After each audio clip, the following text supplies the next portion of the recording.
Ladies and gentlemen, could I ask you to resume your seats for this afternoon, please?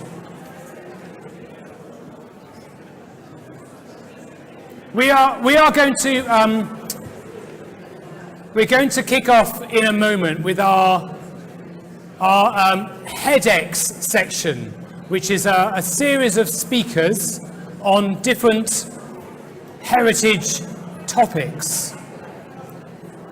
And as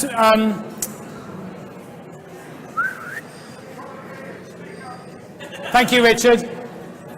As we do that, we'll hear from different people, and it'll be quite a lively session. And then we've got a couple more speakers towards the end of the day, and then we will have the AGM of the Heritage Alliance. Those of you who are not Alliance members will therefore need to leave the room at 3:20 because we need to conduct our very exciting AGM business. But I'm told there's a plan. For those of you who are not Alliance members, there is a plan to congregate at the Trafalgar Tavern pub, which is out here and to the right, and you'll find it. It's very famous, apparently. And once we finish the AGM, we'll all be in need of a drink, and everyone else will turn up there as well. So that is the plan for this afternoon. I hope you mainly got the gist of that plan. What we will do, because we're running a little bit late, we will start straight away on our HEDx section. Now, HEDx has become a feature of Heritage Day. It is loosely based on the famous TED Talks, in the sense that we give our speakers no more than 5 or 6 minutes to speak engagingly about an exciting aspect of their work. And the idea is that we get to hear from a variety of different speakers about different projects they've been involved in. The point of it is to draw out some lessons learned that might be of relevance to others in the heritage sector. So that's the plan for this afternoon. We've got, I think, 5 different speakers in rapid succession. They've each got up to 6 minutes to speak, and I'll be watching the clock carefully and making sure they stick to their time. But I think without further ado, I should introduce our first speakers, who are very appropriately this afternoon, and I will welcome up on the stage in a moment, Angela and Will from our hosts this afternoon. I think we've been delighted to be having our AGM at this particular historic setting today. We were very well treated over the lunch period, so thank you for your hospitality. And can I invite Angela McConville and Will Palin, who are respectively the Chief Executive and the Conservation Director of the Old Royal Naval College, to come to the stage and tell us about the project just over the road from us here. Thank you very much.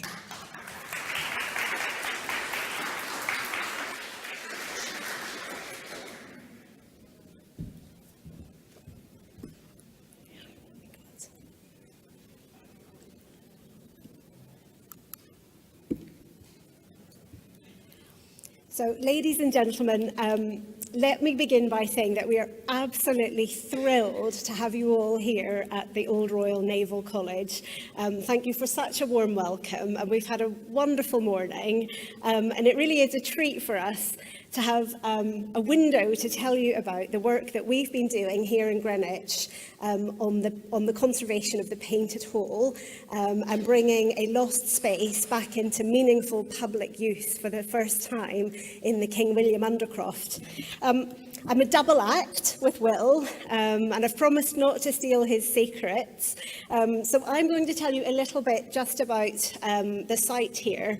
We're a 17-acre estate on the river, and the Greenwich Foundation is the custodian of this estate. We were established in the late 90s after the Royal Navy, who had been using the site as a university for over 100 years, left the site, and the foundation was established to take on the long-term care and custodianship of the estate. And you might not be aware, but we're actually custodian of 2 scheduled ancient monuments. We have the beautiful Wren Baroque complex above ground, which I hope you've had a bit of time to explore today, and I will certainly want you to come back again and again. But we also care for the remains of the Tudor Palace, which are under our feet. And it is in this rich 500 years of history that we believe that the future of this site can be built. We're the centrepiece for the Maritime Greenwich World Heritage Site, and we passionately believe that the story of Greenwich starts here. I'm going to take a moment to share with you, if it works, some drone footage that we've taken of the site, because actually it's a site that's complex and intriguing, and I think that this captures some of the beauty and magnificence that we're working with. Here at the Greenwich Foundation, we have a vision that this site is going to continue to be an extraordinary cultural destination. It's very much a living site, and today it's home to the University of Greenwich, it's home to the Trinity Laban School of Music Conservatoire. We're also home to the Greenwich and Docklands International Festival, to Young's Brewery, to the Greenwich Sea Cadets, and we have a bold vision for that eclectic, plural, multiple use to continue. And to grow, indeed. We have some marvellous public realm, which we activate with an annual programme of activities from festivals, music, concerts, talks and tours, and we have great ambition to do more of that. We have an aspiration to be locally relevant and internationally significant, and that's no mean feat. And actually, our project, the conservation of the Painted Hall, has very much set the template for us in that ambition. Here is the Painted Hall. I hope that most of you have had the chance before we closed to experience it. Many people say to me, oh, I had dinner once in the Painted Hall, and they say it in this kind of whispered magical voice, which I think reflects the glory of the space. Over the last 2 years, the Greenwich Foundation has been restoring, conserving and bringing back into use this space and the Undercroft space below. I'm going to show you, this is a CGI generated by our architect partner, Hugh Broughton, and this, I hope, conveys the duality of the space that we've been working with. This project, it has been astounding. We set new standards for ourselves and I think for our sector in terms of commitment to innovation and engagement. We have been open to the public the whole time that we've been doing the project. We've engaged 82,000 people in engaging, literally climbing up almost 200 steps and in speaking with and interacting with the conservators on the ceiling. We've welcomed thousands of school children, and we've really pushed ourselves to be an exemplar in terms of being open and engaging with the public and allowing their input to the project to shape the direction of how we will use the space once we reopen. My colleague Will is going to tell you a little bit more about both the engagement programme and the conservation innovation that we have deployed over the last 2 years. Will. Thank you very much, Angela. I'm conscious I have about a minute, so I will career through these slides without giving you all a headache or a headaches.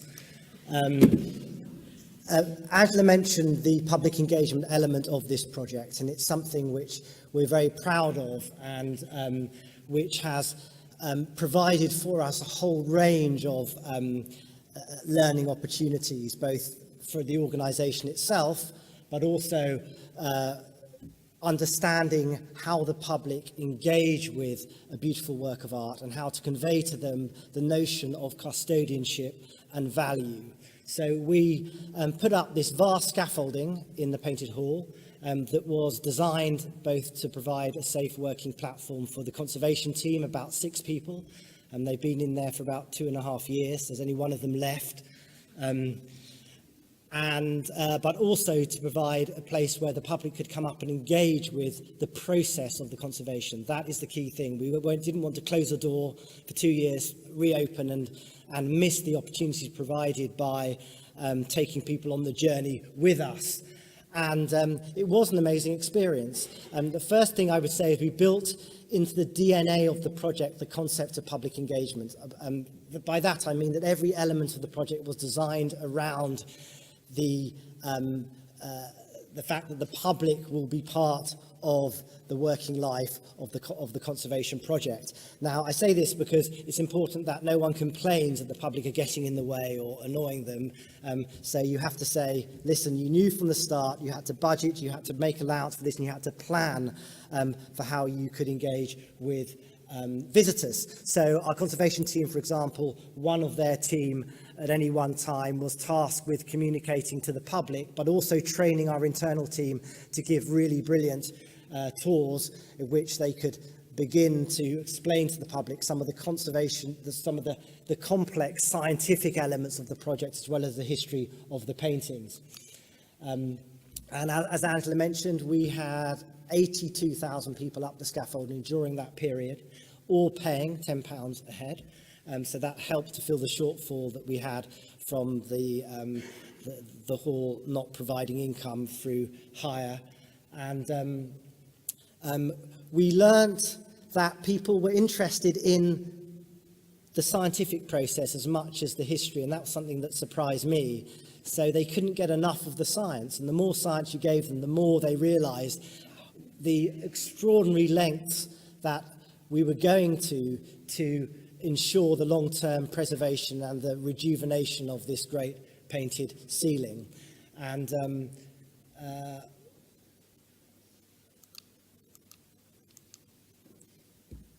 we finally brought the scaffolding down about 3 weeks ago, and there was that moment, nerve-wracking moment, where we all looked up and thought, is it going to look any different to how it did before? Fortunately, it looks spectacular, and the colours are resplendent, the clarity and the depth of detail is extraordinary. And it's something that you couldn't have any idea when you were that close up on the scaffold deck. You wouldn't be able to see any of this actually happening. It was all rather, as I said, scary, because it wasn't until the scaffolding came down, the light flooded up to the ceiling, that we saw what we'd managed to achieve. And just quickly going underground, Angela mentioned that we're also bringing a great lost Baroque space back into use. This is the King William Undercroft, which had been used by the Naval University as a sort of bar and kitchen area. And you can see this rather wonderful view of the Undercroft that before the project started. And our concept was to open it up to its original footprint, to put back a stone floor, give it the feel of an Undercroft, and support what was going on upstairs. So to have a visitor centre with a new interpretation gallery, so people could come, begin their journey, go up into the painted hall and take with them the tools they needed to understand the paintings and the history. And that project is well underway. And in the process of digging up the floor, we discovered a bit of the Tudor Palace. So 2 rooms from Henry VIII's Greenwich Palace were revealed as part of this project, and the trustees bravely decided to raise the money and display these rooms permanently in the interpretation space. So that's another thing you'll be able to look forward to when we reopen in March. And I will finish there. Thank you very much. Brilliant. Wonderful. Thank you so much, Will. Thank you, Angela, for that insight into what must be the most important conservation project currently underway in this country. And we're very lucky to have been here for Heritage Day today, and hopefully to have a chance to look and see the work that is underway. Now, I think we'll move swiftly on to our next HEDx talk, which is going to be given by Matthew Slocombe from the SPAB, the Society for the Protection of Ancient Buildings, possibly one of the oldest of the members of the Alliance, in fact, possibly the oldest. I'll let Matthew talk some more. Thank you.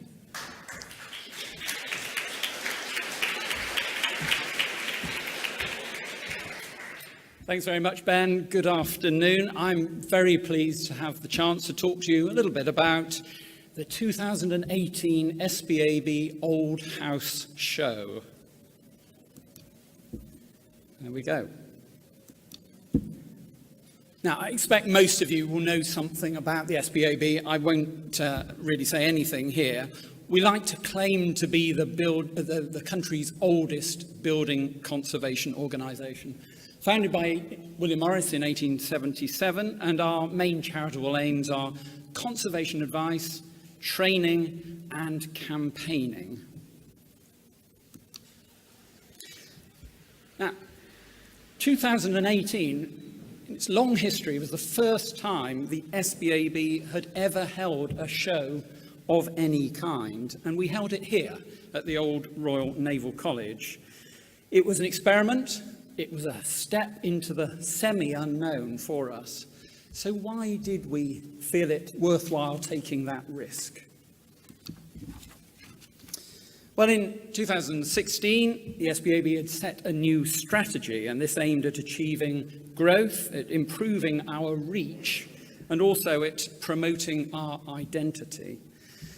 We also wish to talk about this thing, the SPAB approach, which is a summary of our basic ideas. So the show was a device to reach a group of people rather wider than our core membership, but we also wanted to do something that would draw in our members and appeal to them as well. Now, we had some models for the show. For some years, we've run open house events. We also have very well established working parties, and these happen these days very often with HLF help, and they've become very public facing in their focus. They allow interaction with local schools and communities. So with the show, what we wanted to do was encapsulate that practical approach that happens at a working party. We wanted to engage an interested audience, but we also wanted to allow participation, which is very much a strong SPAB concern. We chose the Old Royal Naval College because, well, it's a historic building. It's wonderful. It's not a modern conference centre, which really wouldn't have fitted with our ethos at all. It's also a draw in its own right, so we hope that would encourage people to come along. We think it's easily accessible from central London at least, and certainly from the southeast as well. It also offered a range of useful spaces, so the Undercroft here, also the chapel, and fortunately, the show coincided with work on the painted hall ceiling, which was an extra draw in itself. We devoted much time and thought to the branding of the show. We really wanted it to feel like something strongly connected to the SPAB. So we worked with a PR consultancy called CJAM, who were really good. They gave us lots of tips and ideas. We also drew for the brand on our well-established Old House Handbook series, which was reasonably well known to the wider public.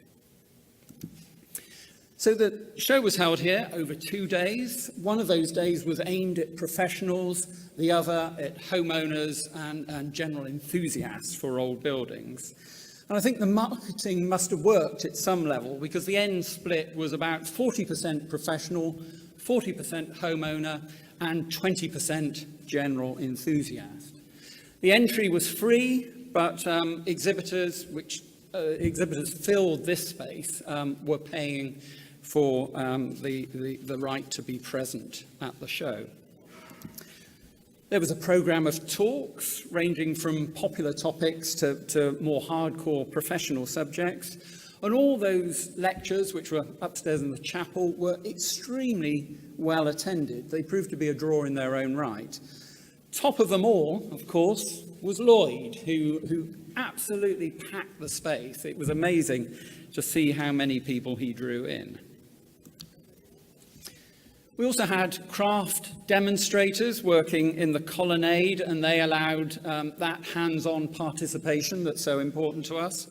These people were experienced professionals who often volunteer for us, but we felt it necessary here to offer them a modest fee just to ensure that they could give up a day of their working lives and be here to do the job for us. We had bookable advice sessions on technical themes, but also on planning issues. Interestingly, the technical topics proved most popular, but the sessions were fully booked by the end. And we ran a wonderful careers advice panel session offering ideas and thoughts from experienced professionals to those interested in a career in conservation. So, successes, and there were many. Overall, the show certainly proved a huge success for us. It exceeded all our targets and our expectations too, particularly because the bulk of people who came along were not already members of the SPAB. We did get a good number of members to sign up. You'll see 70 there. But I think that total demonstrates just how hard it is these days to attract paying members to any conservation body.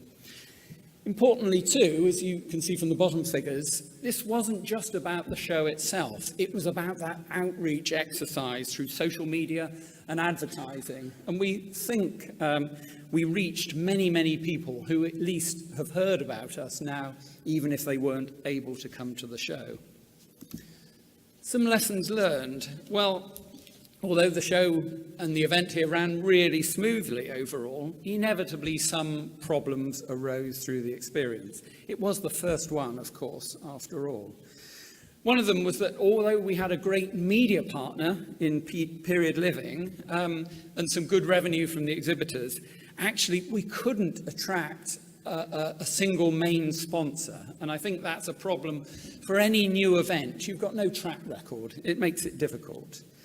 Inevitably, too, there were some unforeseen costs. We didn't really think enough about the AV needs of the chapel, a huge space that needed that equipment in order for the lectures to work. Also, as Lloyd said earlier, Wi-Fi in this space is very difficult because of the thick walls, and that meant we couldn't use our equipment to sign up members on the day in quite the way we would have liked. We had some great visitor reactions too, and have surveyed these. Although we sold all the stands we had available, some visitors said, we'd have loved more. We'd have loved different skills and crafts and materials. And actually, this would have been good for us too, because the exhibitors were our main revenue stream. Some comments too there about geography. This is such a tricky issue for anyone holding an event. People came from all around the country to see the show, but equally the feedback shows they'd have much preferred it to be on their own doorstep. There we are. And this particularly came from Northerners. Northerners said, take this, bring it to York or Newcastle or Carlisle. It's a fair point, and we'd love to do it, actually. Just then, some very final conclusions. We're in the process of evaluating the whole exercise. Overall, though, it was great for public engagement. It was also great for staff and volunteers who came together on one single activity and really embraced it all. It wasn't great, if I'm completely honest with you, for income generation. You know, this was a first show, but nevertheless, as an investment in promotion, it was extremely valuable. And if you didn't catch it first time around, we are planning another. So 2021, that's when the next one will be. Thanks very much.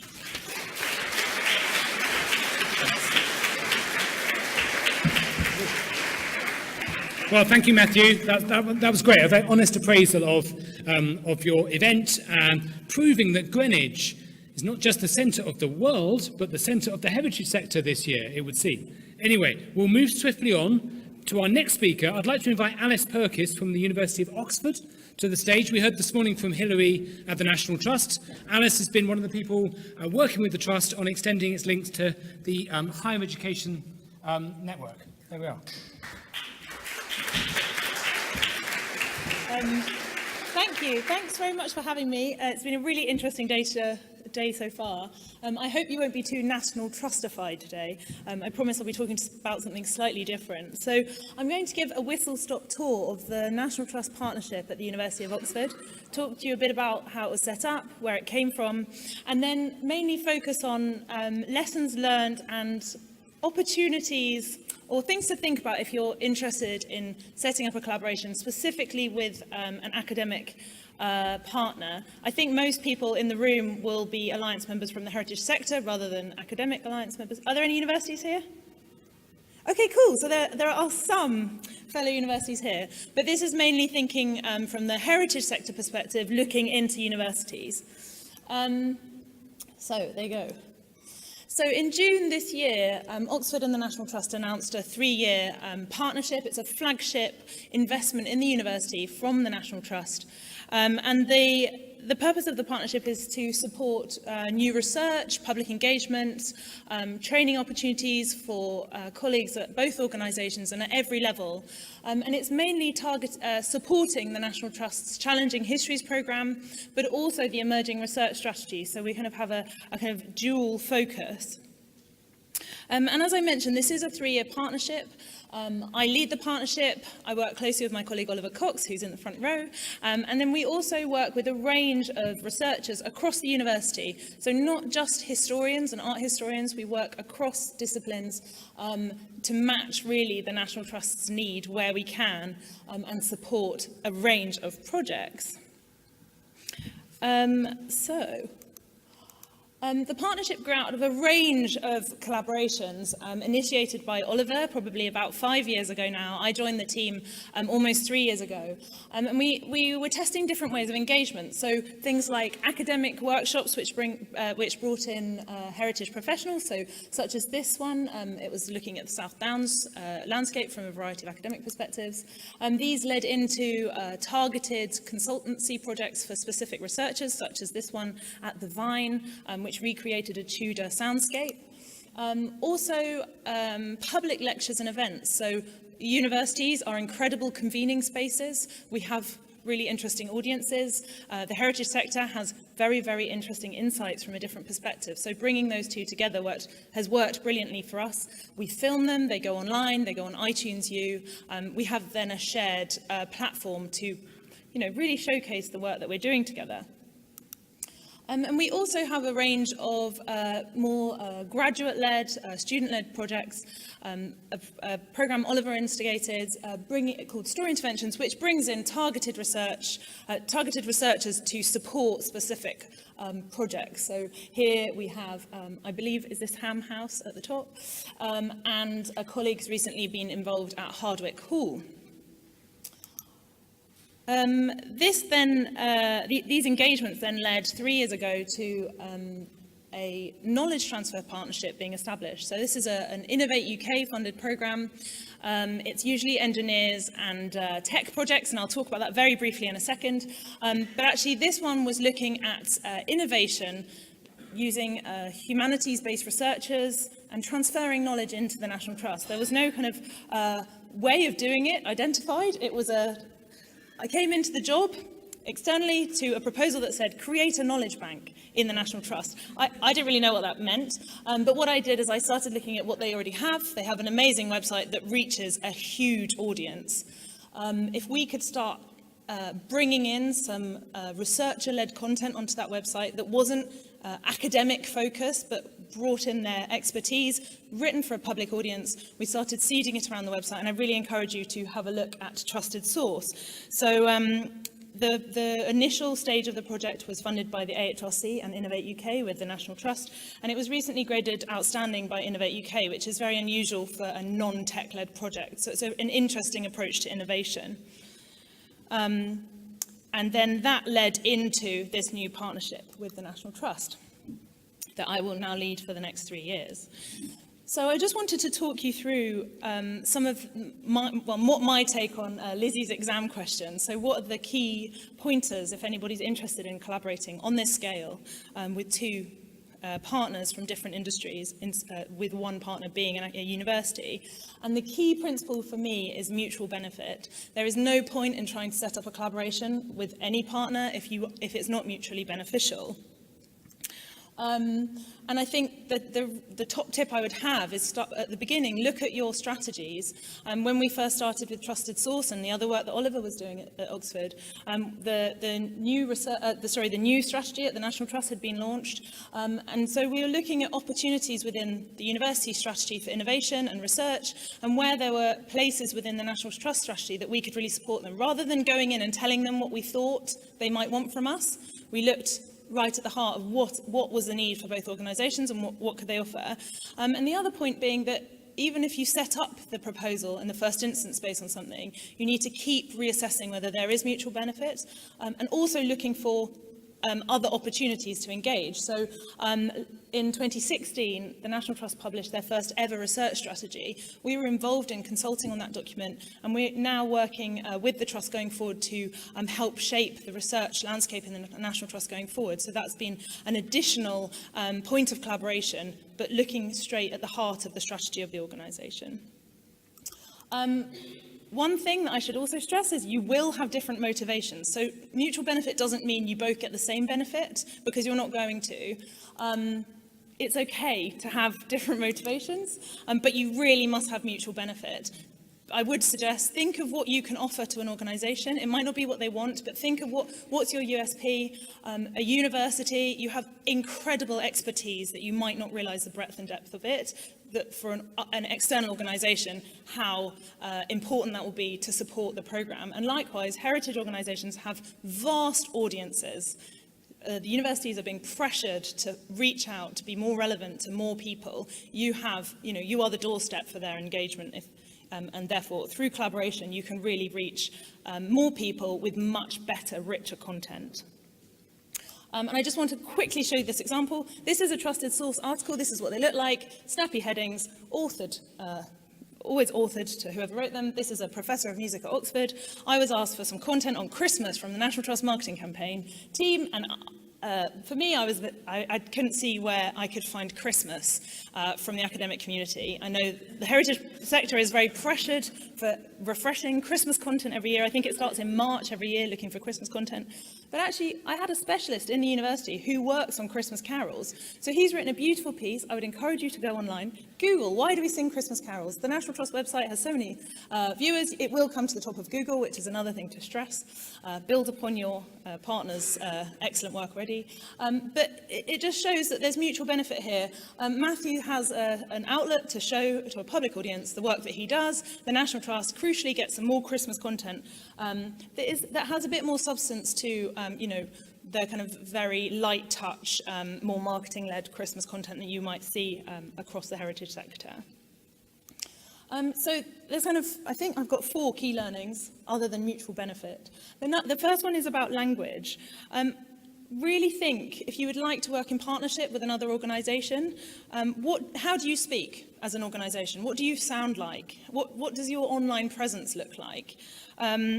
How are you communicating your ambition, if you are at all? Or are you just assuming that someone might know what it is that you do? And the biggest question, I've heard a lot of them today already, this is a really important question. We had a bit of a challenge in Oxford at first because we thought that LON, L-O-N, stood for London and not Land, Outdoors and Nature. Quite different things. But I think just being aware that, you have your kind of institutional mindset, and if you want to work in partnership, you really have to go right back to the beginning and be really approachable. Otherwise, no one's going to know what you're talking about, and that has been a challenge for us in building our partnerships. The second one is around timeframes. Heritage organisations and universities work to very different timeframes. Universities are expected, because of the way the funding works, which I would say is a challenge with the funders. I don't think this is the university's fault, but we have to jump to very, very quick deadlines to get government funding. Heritage organisations often do not work to this kind of time frame. You might need a whole year or 5-year lead-in to do a major project. I just wanted to show you this example from my Twitter feed. So the AHRC launched on September the 27th this year a new fund applied by the 15th of November with a partner. Unless you already have a partner in place and you've already worked up a project that is relevant to this, it's very, very hard to have even a look-in at the money that's being offered. I think it's something that is worth thinking about. I don't think we can necessarily mitigate it unless our colleagues in the research councils start taking it a bit more seriously. But just being aware that you might not be able to go after this kind of funding, think creatively about the other types of partnership funding you could go in for. The next one is around innovation. It doesn't mean new technology. I kind of shudder a bit when people talk about tech in the heritage sector and it's all about VR and AR, and innovation has to mean the only way we can engage new audiences and younger audiences is through a phone or through AR. I don't think that's the case, and I also don't think that innovation is all about technology. I Googled Knowledge Transfer Partnership, which is the program that I worked under for 2 years. I don't wear a lab coat.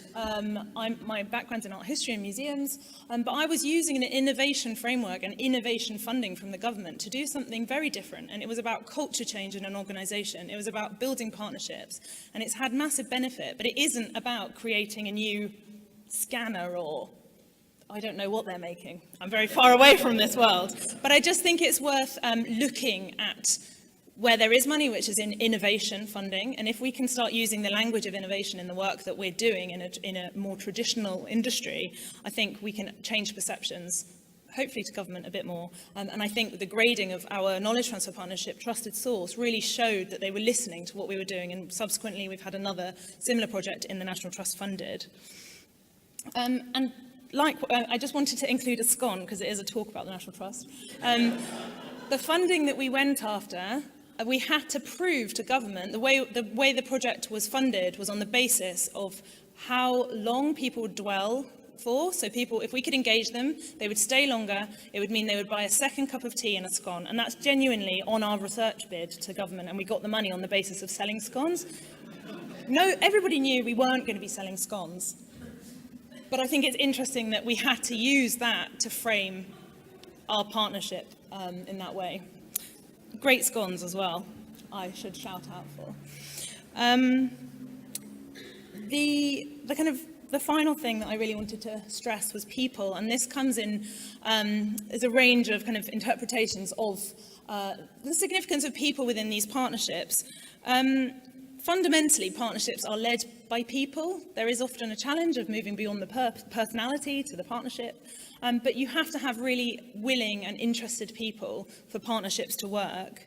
But also partnerships like the one that we have between Oxford and the National Trust reach potentially an enormous number of people, both our own staff who are coming together and having opportunities for collaboration internally, but also the audiences we're reaching, the people who are starting to see new and more diverse stories that come from researchers in the university, and also more and more researchers who are engaging with the cause of the National Trust who wouldn't traditionally have thought to either volunteer with them, which they do, or even think about a different kind of career pattern.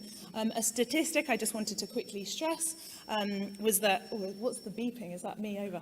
I'm nearly finished. 20% of humanities researchers, on average, will get an academic job after their PhD, and I think that's something worth stressing. There is a lot of people with a lot of skills who can move and work in different places.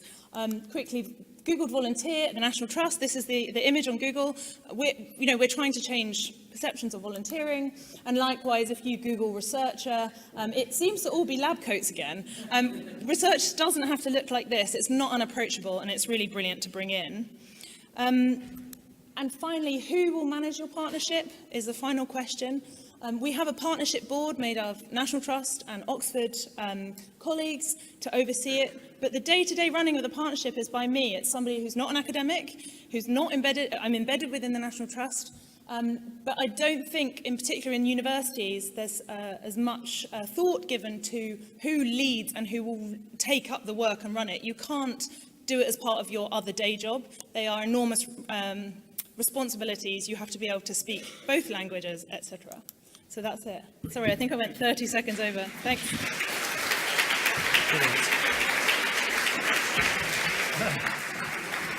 Thank you so much, Alice. That was brilliant. And for reasons of balance, it's not just the National Trust you're working with other heritage organisations as well, including historic houses. But thank you for all you do for the heritage sector. It's much appreciated. Is Karl here? I hope he is. You're here. Hello, Karl. Jump up on stage. You're going to talk to us about your project. Thank you. I probably should start by saying National Trust scones work on me. I think it's a great idea. Right, okay, FBHVC, Federation of British Historic Vehicle Clubs. Probably a lot of the people actually have never heard of us. So just to put that into context, we represent 550 vehicle clubs, which means we've got a membership of around about 250,000 people. We work with the parliamentary all-party group, and the overall aim of the organisation is to use historic vehicles on tomorrow's roads. The one thing we do is we do research every 5 years to basically ensure that we know our numbers. So if you are in the heritage sector, one of the ways to get influence from decision makers is to be able to bombard them with some reasonably big numbers. So our number is annual spending on historic vehicles is £5.5 billion.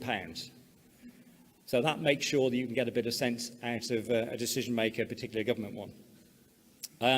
We then tell them that there are 34,900 people employed in our business. And out of that, we then came to a point that said, hang on a minute, we've got a bit of a skills problem here. The last apprenticeship for classic cars, I'm going to be a bit specific here, for classic cars, finished 12 years ago. So there's not been an apprenticeship for 12 years. That was the old course.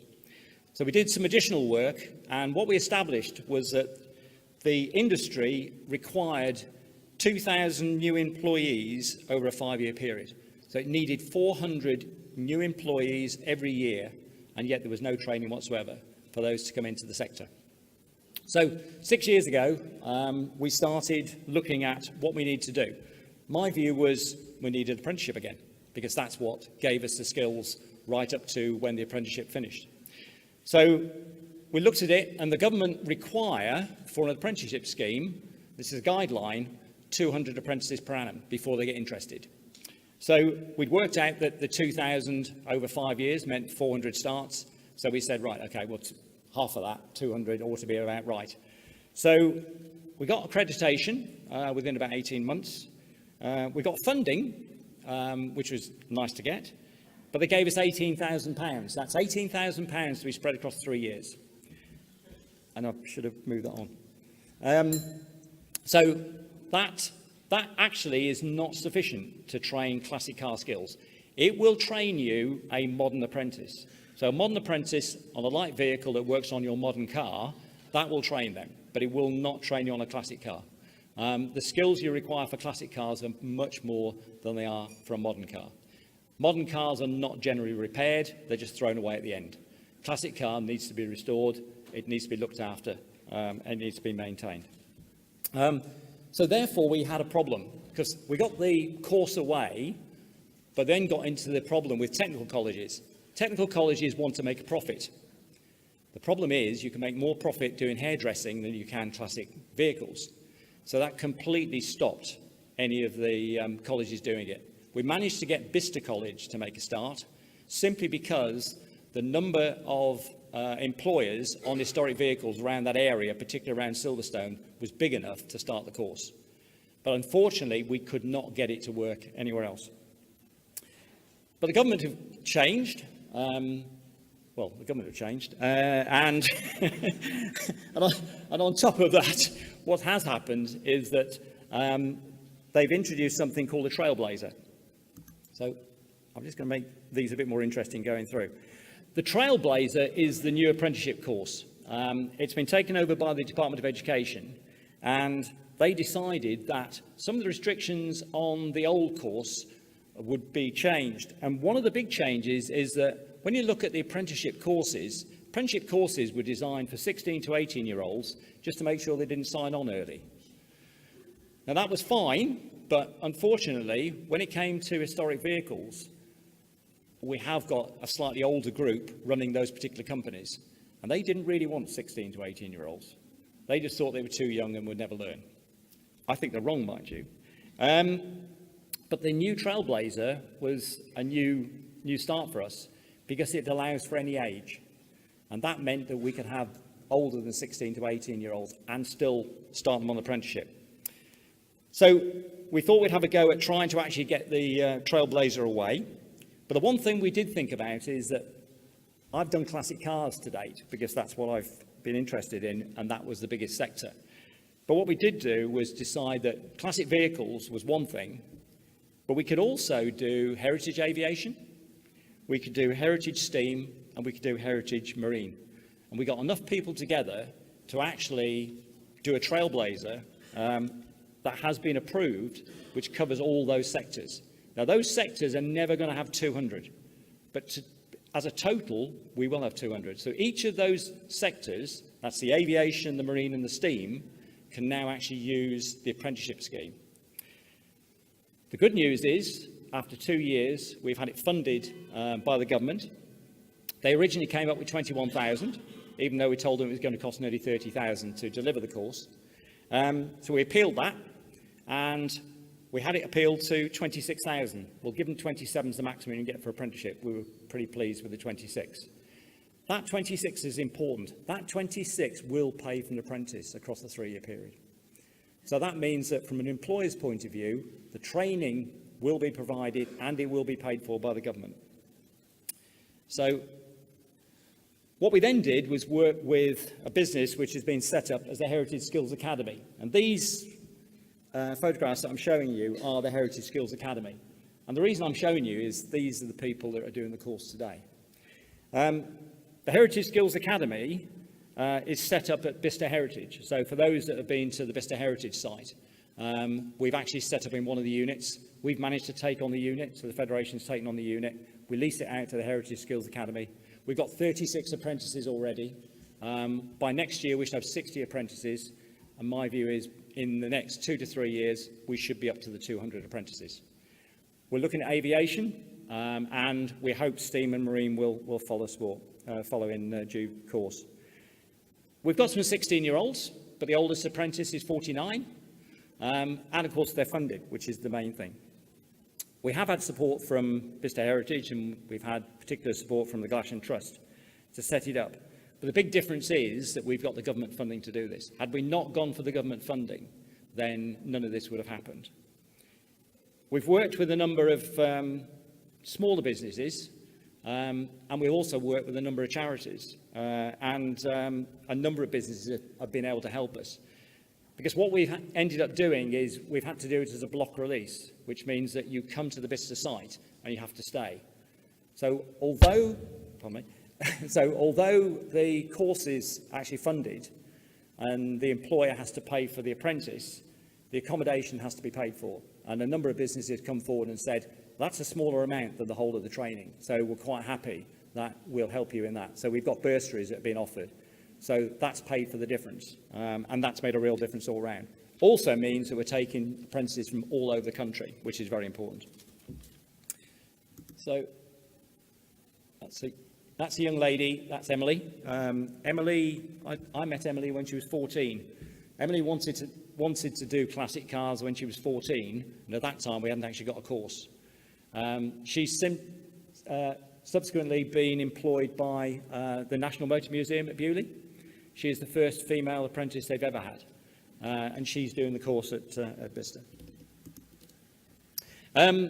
So just in terms of lessons learned, so my view is you need to get the apprenticeship to cover similar skills if you can. So if you're looking at putting the apprenticeship together, if you can get enough skills to come together, and it's done on the basis that for us, the general engineering is very similar in all the sectors we do.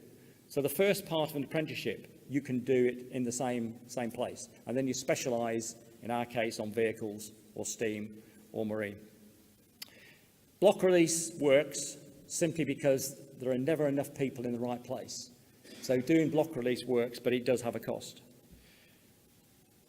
You need to find a training provider who's actually going to do the quality course you want.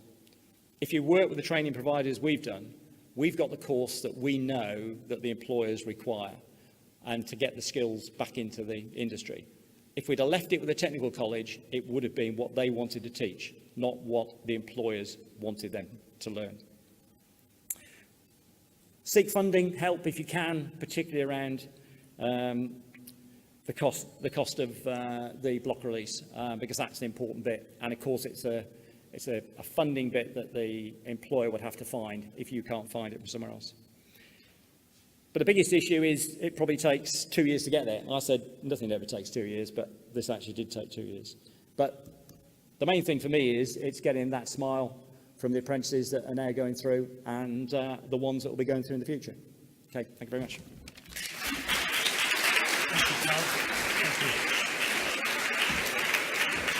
Simon. Thank you so much, Karl, for that great success story. That's very inspiring stuff, in fact. I know we're slightly over time, but it's my great pleasure to welcome our last HEDx speaker, who is Simon Sadinsky from the Building Crafts Training, and talking about lessons learned there. Thank you very much. Hello, everyone. Thank you very much for having me. It's really a pleasure and some fascinating speakers today. I will very quickly, I know I'm the last and we are over time, so I will run through it, but just wanted to quickly touch a bit on our education programs in particular, and one program that we deliver particularly within the traditional building crafts, something that we've been doing for about 10 years now and have learned a lot of lessons, both positive and negative, to pass along. We deliver programs within the built environment, really cutting across three sort of core streams. The first being more of postgraduate academic education, master's short courses for craftspeople, engineers, architects, planners, and related. And then the third stream being that of traditional building skills and more of further and higher and vocational education. I highlight those three core streams, and I'll come back to this because I think, although varied, they importantly tie together, and there is a reason we deliver those, and the reason we feel it is important that those do have a connection to each other. The one program I want to talk about in particular today is our program, our Building Crafts program. It's a program we've been running for over 10 years now, and it is a training program in traditional building skills. It takes in a wide range of craftspeople, from stonemasons, woodworkers, blacksmiths, thatchers, lime plasterers, really across the board. And it's an 8-month program leading to an NVQ3 in heritage skills.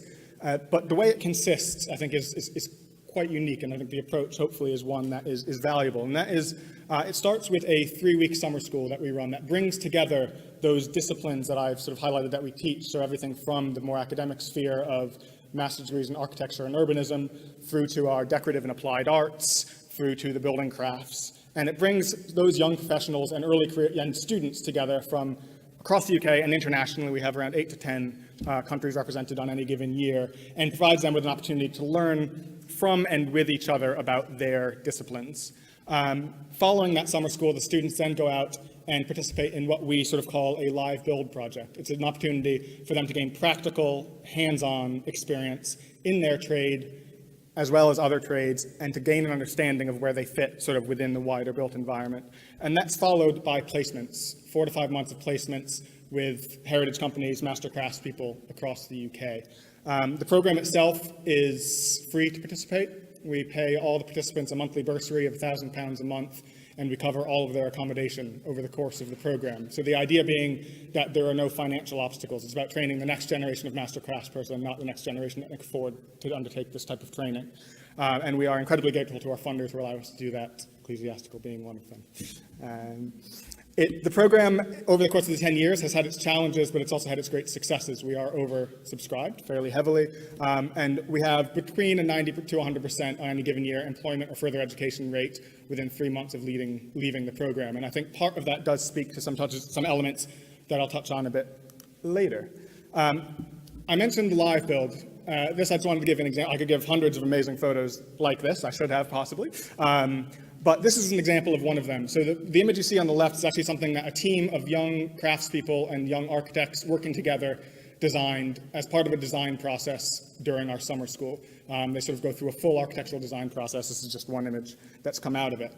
But then those same students, craft students, go on to actually build that building. So this is a building that was built over the course of 10 weeks by 12 students under the tutelage of some of our tutors, but really it was a student-led project, and I think that's something that is really, really valuable. They've been able to engage from the design process, being part of things like the planning process, the engaging with the client, and then actually through to the construction. So again, this idea of seeing where they fit within the broader landscape of the built environment. This is a horrible slide, I apologize, but that could have been a lot longer list. But I think some key sort of takeaways that I think are maybe useful to pass along. And I think these are particular to our craft programs, but are more universal as well.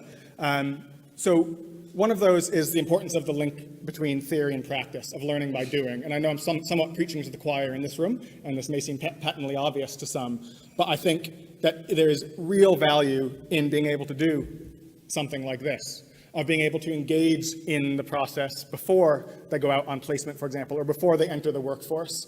And it's something that we hear from a lot of our placement providers and partners, that when they come in, and I think this directly relates to employability after the fact, that they come into the placements having an understanding of how to operate on a site, how to operate in a more commercial environment, but also how they fit within what others are doing on site.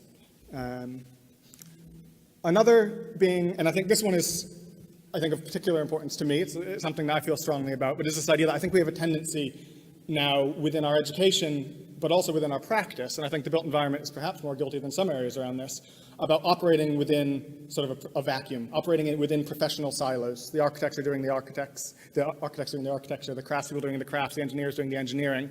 And I think there's a huge amount of value in engaging throughout the process in helping these disparate groups engage with, and learn from each other. And I think education programs that take a more holistic approach, that allow for that dialogue, can be really impactful. And I think that extends beyond just the built environment. I think looking at, we teach things like drawing, geometry, and things that sometimes when some of our students come in, they think, well, what relevance does life drawing have to my craft? But then leave the program thinking, actually, that's had a really tangible impact on the way that I see, perceive, interpret the space around me.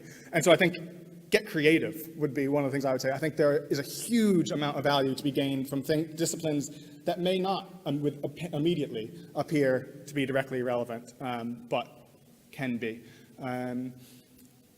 So that's some of the things I think we've done well. I think these are things that have worked for us. I think there are a lot of challenges we continue to see, and I think this, as I said, could be a longer list. But one of the ones I wanted to highlight in particular is sort of the need to continue to break down stereotypes and barriers to participation. And there are clear differences we see in recruitment, for example, for some of our more academic programs and some of ours that are maybe more vocational in orientation.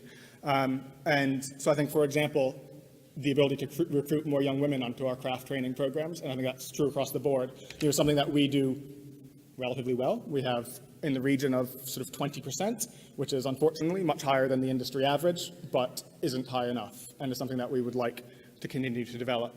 And I think part of that is about the ability to demonstrate what the diversity of the sector, the skills and experience that can be utilized and that are needed in this from an earlier age. We see quite often that people are entering this sometimes as a second career, or coming to us having maybe been pushed more down a more academic route or a university route, and not really understanding until later on that actually this is what they want to do, and this is sort of they see real value in this once they are exposed to the possibilities. And so I think partly that's about having a more holistic, a more well-rounded program, but I think it's also about finding ways to get involved at a younger age, and this is something that we struggle with ourselves. We're at the minute trialing some programs around CPD for teachers, essentially. So getting teachers to come out and do craft workshops, to get their hands dirty, to try the trades, to see what it's like, so that when they go back into the classrooms, that they have a better understanding of what it is they're promoting, of the careers and opportunities available.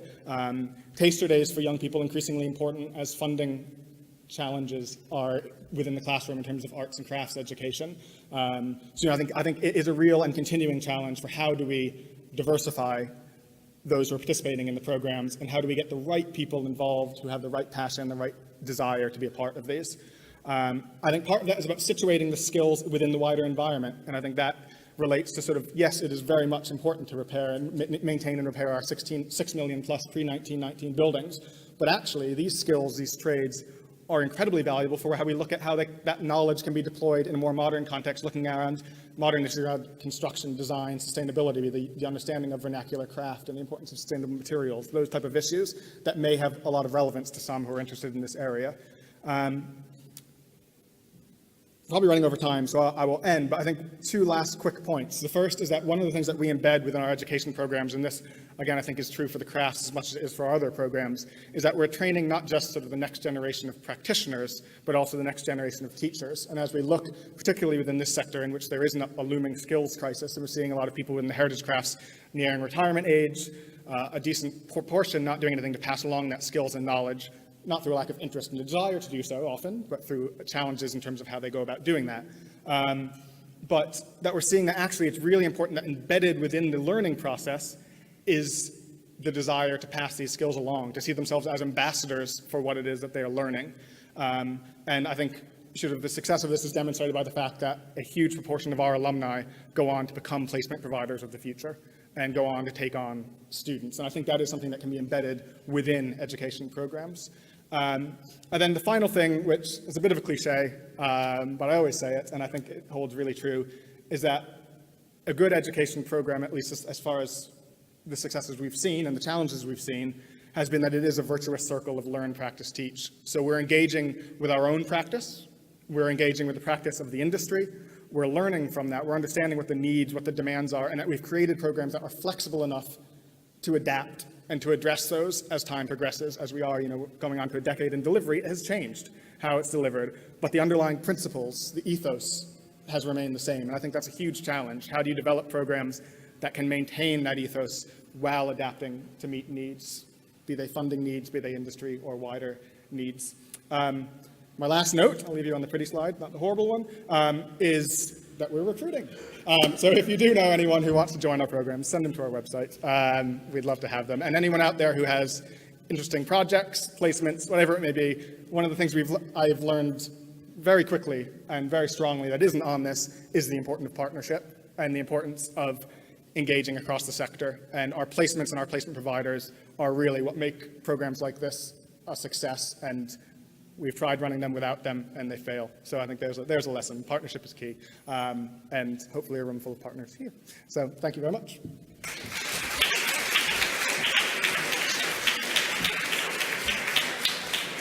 Well, thank you so much, Simon, for bringing an end to our HEDx session. I hope you enjoyed that. It's quite a pacey session.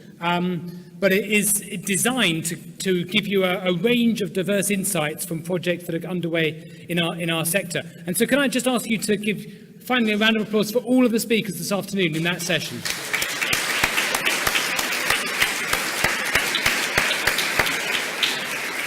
Now it's my great delight to welcome on stage Hannah Shimko, who's going to talk to us a little bit about the creative industries work she's been doing. Thank you. Right, I just wanted to talk very briefly about a project that we've embarked on at the Heritage Alliance. We've done some work already and we'll be doing more in 2019. So as we've heard today, all day, in the face of Brexit and with the focus on the growing importance of Britain's soft power, the government and the industries are moving towards highlighting the creative industries, the culture industries, and their importance in building brand Britain, as I like to call it, on a global scale. But in light of this, what we want to do with this project is highlight just how heritage underpins, supports, and inspires those creative industries.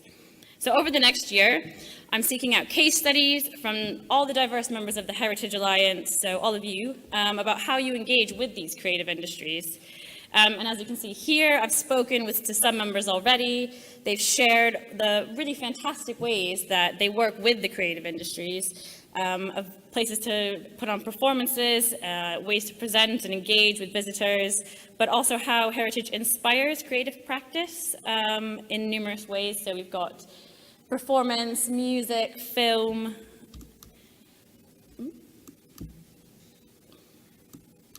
Okay. So we're interested in the variety of ways you engage with the creative industries.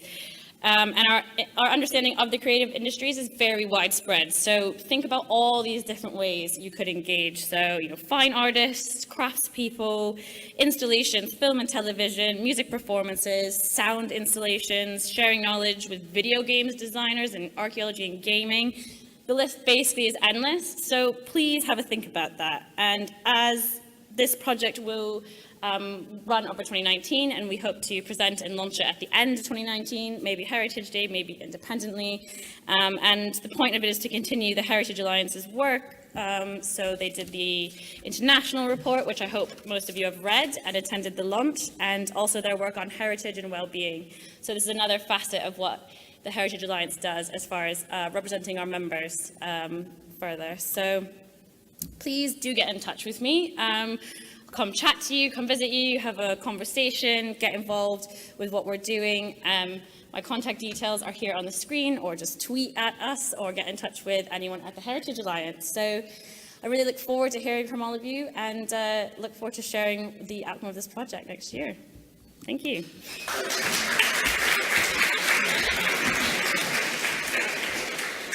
Thank you very much, Hannah. Now, to bring Heritage Day to a close, I'm delighted to welcome Faith Kitchen to the stage. Ecclesiastical, we're incredibly grateful to for being sponsors of the Heritage Alliance, and you're going to talk to us about cyber things. So we're delighted to hear from you this afternoon.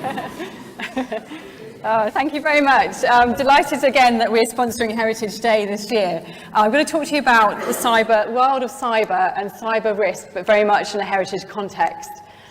So this is the world we're living in. So this is St. Peter's Square. You probably recognise it, the inauguration of Pope Benedict in 2005. This is the inauguration of Pope Francis in 2013. So that just goes to demonstrate in a few short years how much the world has changed and how much data and we are ever more connected. In terms of the research we've done recently on cyber and the heritage world, nearly half of you seem to be quite concerned or very concerned about cyber risk. And hot off the press as of yesterday, and I'm sorry your Christmas cards in your pack will have 5%, which was the old figure. 10% of heritage organisations have already experienced an attack. And that's the ones that you know about as well. So we are seeing that increase. So it is a very much a live and growing issue. But what are the sort of attacks that you see? Recent example from last year was art galleries being targeted by cyber criminals. Where actually they were hacking into the system and they were intercepting the big transactions of money that were passing hands. Some of you might have seen this as well, where you had the data from nearly 8,000 visitors as well, hacked from the Ashmolean website. So it is a worry, it is an issue, and it always makes the news. But what about, what do you have as heritage organisations? What is there for people to steal or take from you or monetize in some way? Well, obviously you'll have your staff records, you can possibly have archives and potentially sensitive research information as well, which may be attractive. Visitor details, payment details through websites or any ticketing systems that you may or may not have as well are always going to be an area of attraction for cyber criminals, as well as any supplier records as well. And think about how you might be connected to suppliers digitally as well. In terms of the cyber threat landscape, it's a really interesting position. It's very, very varied and adaptable. Cyber threats, unfortunately, will always outpace defence as well. That's just a fact of life. They get cleverer, we have to get more defensive, and it keeps on going. You're also, as a heritage organisation, you can be quite a porous environment, so it's really good to have a think about your environment and the way that you work. So obviously you might have bring your own devices, you might have secure bring your own devices, you might have guest Wi-Fi, you might have remote working laptop users, as well as your paper files, your servers, your desktops, and perhaps additional sites and locations as well. And those are all the areas that you are. So you're quite a porous environment, really. Lots of opportunity for people. So who might come after you? These are what we call the threat actors. So you have organised crime. Now they purely exist to make money. They're very clever. A lot of them, they're in competition with each other as well. A lot of them set up very much like corporate organisations. They might have a CEO, they might have a COO, an FD. They're run in a very sophisticated manner. And they are growing year on year and year, and there's somebody to be aware of. Somebody you may not have considered is the insider, and these can be most negligent insiders as well as malicious insiders as well. So it might be disgruntled staff or just people that have made mistakes as well. But they're quite dangerous because they're already inside your systems. So that makes them a lot more dangerous. And then we have what we call the script kiddies. So these are our generation hack. So these are the our children currently in our schools that we've been teaching coding since the age of 4. The National Crime Agency, a really interesting stat was the average cyber criminal arrested, the average age of a cyber criminal arrested is actually 17. That compares to 37 for drugs and 39 for economic fraud. So really quite interesting. So again, perhaps low skill level, but you know, children have a lot of time on their hands, and we see that. So I'm just they have a lot of time. So what are the threats that we see? Well, I guess gone are the days of the 90s pop-up boxes. Malware is becoming ever more sophisticated, all the way down to remote access Trojans. All different types of files you have to be aware of can be corruptible or corrupted and can then take over your system or inject some code into your system. That is very, very dangerous. This is a picture of malware growth all the way up to H1 2018. It just goes to show it's growing every year. It's really quite frightening. Now, the other area which cyber criminals look to exploit is social engineering, and obviously some of you will be very familiar with the phishing emails that you might see, often from the Nigerian prince who would like to give you a lot of money, if only you're giving their account details. But also we're seeing more and more sophistication in this area, with attacks which are called sort of whaling and spear phishing, where they actually target more senior members of your organisation. So do think about the information you give out online about your senior members, because they can be targeted. Particularly when you're doing things like large capital projects, there's large money in your organisation and people are aware of that, that can be an opportunity for them for cyber criminals to attack you at that point in time. We also see a lot of smishing is just effectively the SMS version of phishing, and same with voice and phishing. We also see a lot of denial of service attacks. There's definitely an increase in those as well, where somebody bombards your system until it brings down your website, and PBX attacks, so phone fraud. So again, that's quite common because most people don't change the default password in their phone system when they put it in, so make sure you do that. And hackers can phone in and then they will call high rate, high cost numbers from your phone, and will actually rack up a bill that you'll then obviously be legally entitled to pay or have to pay. And then of course there's system glitches, so that can be coding errors within systems that can also cause you problems as well. So in terms of some of the current trends, some of you may have heard of the WannaCry attack. Back in 2017, also sort of known as the NHS attack. And this was actually a worm, but it was an indiscriminate attack. It affected 300,000 systems throughout the world as well. The main reason for this, it was a Windows program that was attacked that had a vulnerability within it.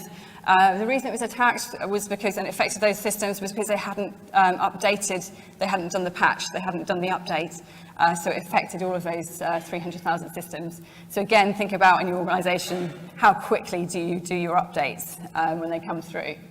Ransomware is really interesting because they lock down your systems and you have to pay them to get your systems unlocked. 36% of people pay the ransom, but actually only 50% get your data back. So just because you pay doesn't mean you're actually going to get your system back. So the best way to actually, or what we would recommend, is don't pay it at all. Make sure you are backing up your data somewhere else. It's much easier to clear down that computer and re-back up your data than it is to pay the ransom, because you also get put on what's called a suckers list on the internet, and then you may get attacked again. So really important, that one. Prevention is certainly better than cure. The other one is denial of service attacks. We're definitely seeing an increase in those as well. Network stressors are really easy to obtain alive for about £15, and then they will just keep bombarding your systems until they fall over. So that's something to be aware of as well. Email compromise fraud, we know it sort of costs UK businesses £32 million a year. It's very easy for people to do. Often your logos and things are on websites. They can use that and make things sound official. It's also just be really aware of email addresses. You think it's come from somebody that you know, but there may be just a dot or a full stop or a different dot in a different place than the actual genuine email as well. So do be aware of that too. We talked a little bit about PBX attacks earlier, but it kind of applies to any of the Internet of Things devices.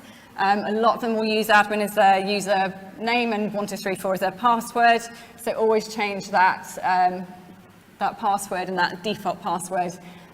There is actually a website available where unsecured devices can be found online, shodan.com, so you might want to check out if any of your sort of Internet of Things devices are on there. And the other area is obviously human error as well, data breaches. So data breaches in the post-GDPR world is a huge issue as well from a cyber perspective. You tend to get about 50% of data breaches and data losses from malicious cases, but actually there's a fair amount as well from, I thought I had on there, as well from human error and also from just coding errors and bugs as well.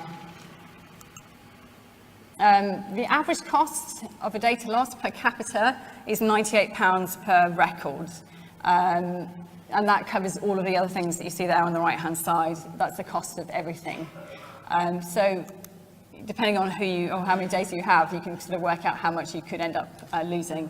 Now, one of the real issues with GDPR is that if you do identify a data breach, data loss, you have 72 hours and only 72 hours to notify the ICO, to give them an update of what the scale of the loss is, what's actually been lost, who's been affected, and effectively what your plan is to manage that loss and data breach. So that's a very short time frame, particularly if it happens on a Friday night or a weekend or in the holidays or something like that. That can give you an issue. So my question to you is, do you have the skills and tools in-house as well to understand enough about a breach in only 72 hours? Because if not, you might want to think about what cyber insurance can actually provide for you as well. So I would say, personally, I think for me, cyber insurance is part of the problem, part of fixing the problem of cyber risk. It's not part of the problem, part of the fixing cyber risk. But it must be there's a lot of other things you need to do as well. But one of the great things about cyber insurance is it will actually give you access to forensic IT experts and accountancy experts as well to help you with identifying breaches. So obviously it's part of a bigger picture of, what can you avoid? So for example, do you avoid using the USB sticks, data drives? As an organisation, do you use encrypted versions? Are there things you can actually subconsciously avoid so you're not actually opening yourself to that level of risk? How can you mitigate risk through staff training, etc.? Awareness as well of the different types of attacks that you might see. And can you transfer some of that risk to a third party by purchasing insurance? And, is there some risk that you're just going to have to accept remains there? So as I said before, due to some of the complexities, certainly you'll be able to have access to, if you buy cyber insurance. I think our research showed just under a third of heritage organisations at the moment buy cyber insurance. But it does give you access to forensics, accountants and IT, legal services, some support in terms of public and media relationships, as well as that credit monitoring and identity theft too. These are some of the key components of a cyber cover. So there will be cover for cyber crime, cyber liability for anybody who might sue you. So actually, if you infect somebody else's system, so a supplier of yours or something as well, you infect their system, they might actually sue you for that as well if they've lost anything as a result of that, or if you've infringed any intellectual property rights as a result.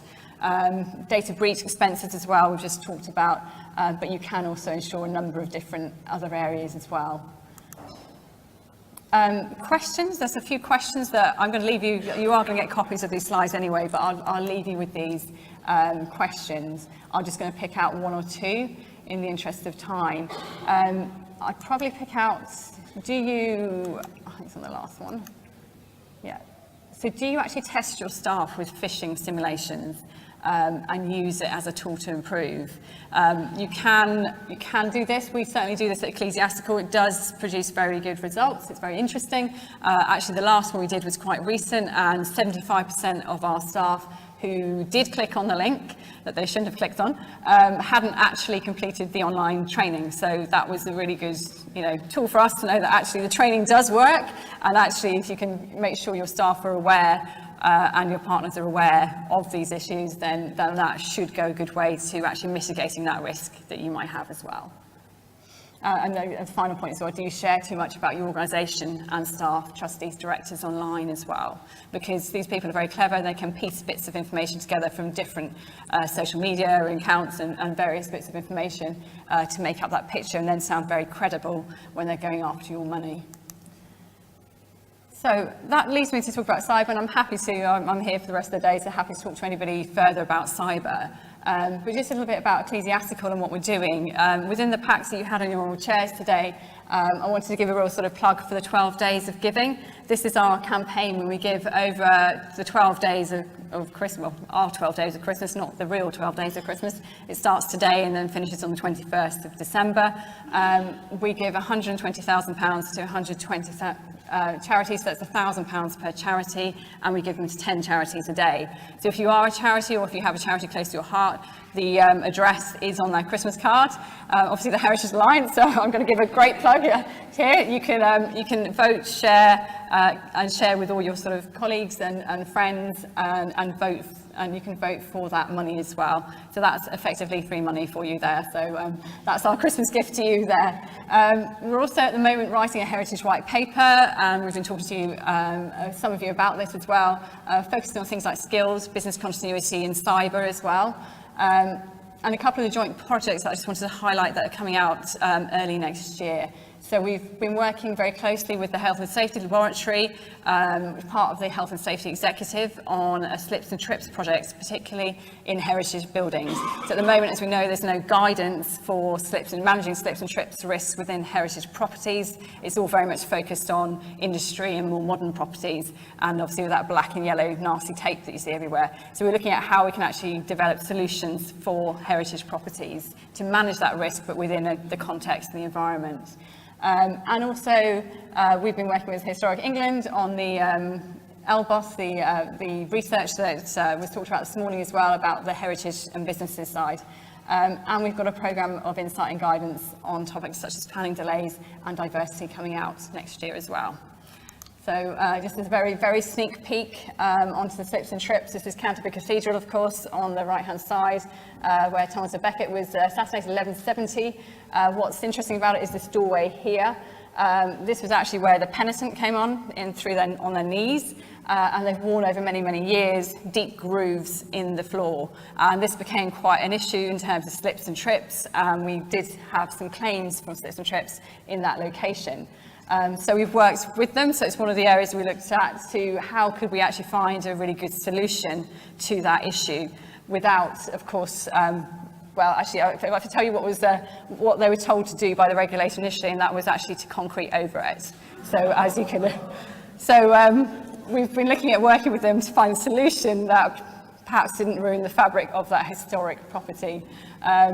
So we have worked with things like lighting, volunteers and signage to make sure that that is now a much safer place than it was before, and we don't have the same issues.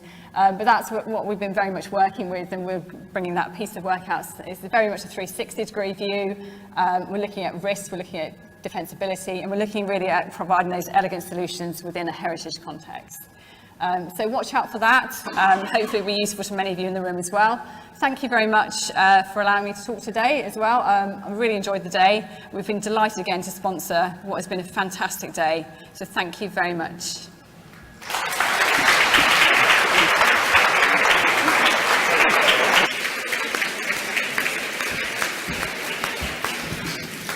Well, Faith, thank you very much indeed. Thanks to all our speakers. Thanks to Ecclesiastical yet again. Thanks to BWB, who ran a very busy clinic during lunch. Visit Heritage have kindly provided a lot of copies of Hudson's Heritage to all our attendees. Thanks to all of you who are not Heritage Alliance members. You can join, and we hope you do. And well, now it's time to start our AGM for Heritage Alliance members only. The next Heritage Day, by the way, is 27th of November 2019. So shall we get whoever has to be up on stage now for the AGM? Yeah?